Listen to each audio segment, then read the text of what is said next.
Hello and welcome to UC Today. My name's David Dungay. Today I'm with Jim Cubby from NEC. Welcome to the show, Jim. How are you? I'm great, David. Thank you. Fantastic. So today we're going to be talking about security in the CCaaS space, and we've all come to love the CCaaS space. We've all been thrust into this hybrid working world. We're seeing new threat vectors emerge, so I'm really excited for this conversation. But before we get into that, Jim, can you give us a quick introduction to yourself and NEC? Sure. So my name is Jim Cubby. I'm the CCaaS Practice Manager here at NEC.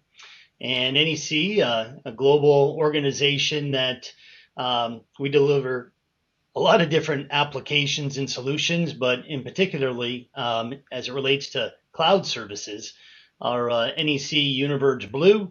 So it combines unified communications, collaboration, conferencing, productivity apps, security, as well as, my favorite topic, CCaaS. So all in one platform. So, and we render that globally. So, and by the way, thank you so much for having us here today. No problem. Well, let's get into the conversation today then. Let's start with the big one. Why is security or CCaaS security so important? Well, because we're not just talking about employees, we're talking about employees who are interacting with customers, right? And we've all seen data breaches and, whether it's social security, credit card type of information that, ends up in obviously the wrong hands. So security is paramount, mitigating risk not only for the organization, but obviously, there's a responsibility to mitigate that risk out there to the end user, the customer as well. So we all like features and functionality and capabilities, but sometimes security, isn't as sort of fun, but it's absolutely paramount because without security and compliance, right, we're not going to end up with progress. So. Yeah, absolutely. Well, you mentioned the Univerge Blue product in your opener there. Let's talk about that quickly. What Sure. makes your platform so secure? Yeah, so it really starts with the more with less. So when you look at the landscape out there, there's a lot of platforms where it's sort of a hodgepodge of multiple products and or services, right, that are sort of intertwined together in order to deliver an outcome, right? So what we have is we have a unified platform, so one platform. So you're not having to have or open potential intrusion points, right? So we're able to limit that. We have a single platform, single point of administration, right? The same type of security protocols, that one would expect with any, enterprise grade, cloud solution, platform out there.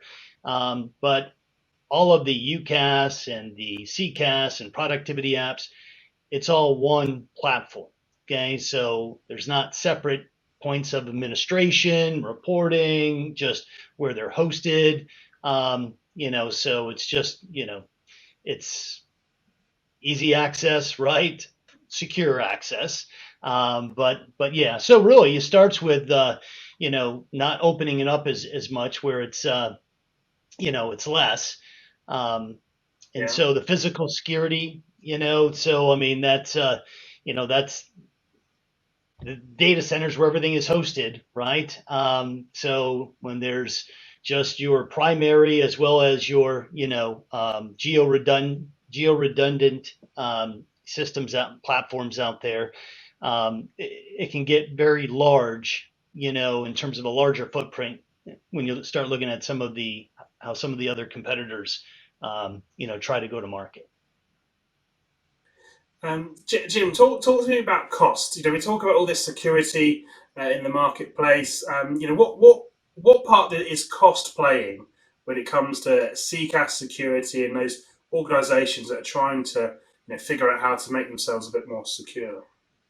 Yeah, so I'll tell you something. It started with the organizations that, hey, let's do a private hosted, right? Because we can't, we don't trust the public cloud, right? And I'm not suggesting that these are the same people that wouldn't buy, Christmas gifts online. I'm not suggesting that, but my point being is that, that private hosted colo, and you look at, from a security, from a compliance, from the type of PCI, GDPR, the all the various security factors taking into place there, from just the intrusion, multiple intrusion in terms of protection systems, but endpoint, toll fraud, it goes on and on. These start to cost a considerable amount of money. Okay. And so the public cloud, it can scale. Okay. And it can incorporate those costs and deliver a solution out there to the end users, where it's just, I mean, to be honest, not even fair. I mean, if we went back, I'd say 3 years, but closer to five. It was like you still had some folks on the fence there, but those days are gone. I mean, it's just the amount of investment that goes into security and compliance and the security team and everything that has to be monitored, okay, and real. So communication, okay, like voice as well as the recordings and the data encrypted, not just at rest, but in transit. And so it gets very expensive, and it's just, hey, if you're an organization and if you got maybe 50, I would say, customer service representatives, right, and you want to go and do your own private hosted, sort of offering there, I mean, it's ridiculous that to think that you're going to be able to compete. You're not. Yeah. I mean, take your mind back to the beginning of 2020. I know a lot of people would rather forget this time, Jim, but we saw a lot of contact centres having to go remote really, really quickly. Yeah. BYOD became a central part of the strategy for many people trying to get home, simply because they couldn't get their hands on the kit. At that time, some of that stuck, some of it hasn't, but talk to me about what you're seeing in the BYOD space. How has this impacted the sort of the security landscape or the security vulnerabilities in the contact center sort of today? Yeah, great question. So initially there was the mad sort of race in terms of trying to empower folks to work from home, right? To keep businesses operating, right? But obviously trying to keep, staff members, employees safe, having to contend with their home networking, equipment, right? VPNs, right? Who doesn't love a great VPN? So my point being is that it was a daunting task for folks, especially when they realized they just weren't ready.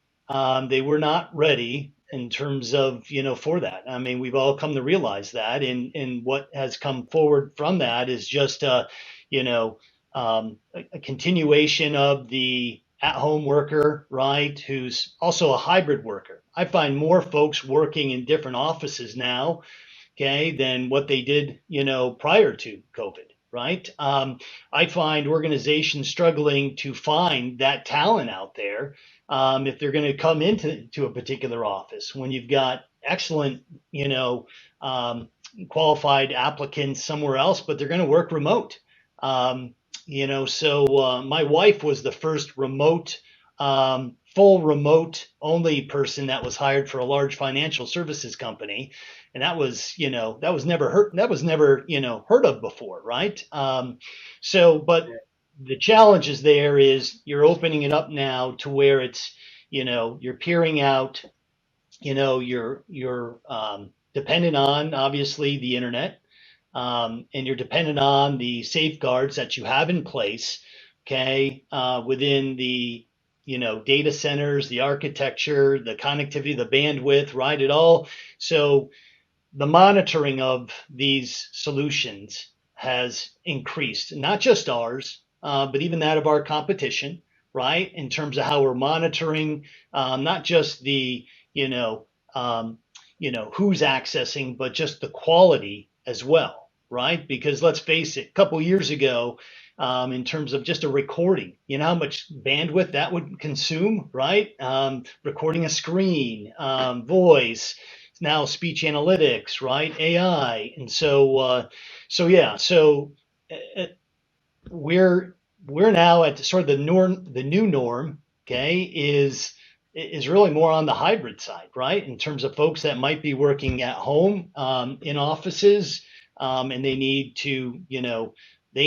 to be able to be protected, you know, um, regardless of where they are. Yeah. Okay. So we're seeing in the market. Obviously, there's a lot of choice these days when it comes to CCaaS. NEC. You've got the advantage or maybe disadvantage, depending on who you talk to, of that unified platform between UC and CCaaS. But what is it about the multiple vendor solutions that make them potentially more vulnerable to security threats? Yep. So they're different. The suppliers, the manufacturers. Okay, it's not sometimes where their protocols are exactly the same or compatible, to the same degree that your own internal security slash IT team, defines in terms of its, IT requirements, right? So you're dealing with, the same scenario here in terms of managing disparate platforms, okay, from administration to access and control, and you're having to, you're just opening yourselves up to, it's a probability. Doesn't mean that it's going to happen. It means that the probability of something bad happening in that type of scenario is greater. Okay, and so and keep in mind a lot of these manufacturer suppliers out there, they follow, hey, in terms of being PCI, you just can't say it. You've got to prove it, right? If you're going to be SOC 2, SOC 3, I mean, there's folks that are actually going to measure, that. But it's just the natural law in terms of probability of of just there's more connections than you need to the individual user in terms of the applications that they're using. And that's just on their computer. Then you start getting into some of the UCAS has an iOS or Android, right, an app. Some of the productivity apps may as well, right? Possibly even a CCaaS, side there too, like a tele agent. And so now you've just opened that up, that's just increased, threefold right there. So, like on the NEC Univerge Blue, you can have 5 devices.